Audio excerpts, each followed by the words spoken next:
Buongiorno a tutti, sono onorata del fatto che sia stata scelta Sirmione come location nella quale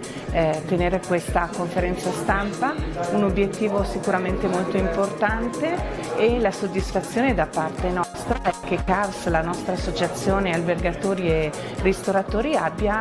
deciso di aderire a questo The Group come ci è stato trasferito oggi. Sirmione e l'amministrazione comunale è da sempre vicina alle attività presenti sul territorio e sa bene che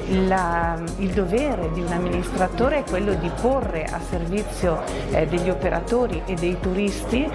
tutto ciò che riguarda proprio la bellezza del territorio, i servizi che possono essere messi in campo da un punto di vista proprio logistico, ma anche da un punto di vista di manutenzione di tutto ciò che sono le nostre bellezze, ma anche di accoglienza. L'operatore ha un compito molto più importante, che è quello di riuscire a far sentire a casa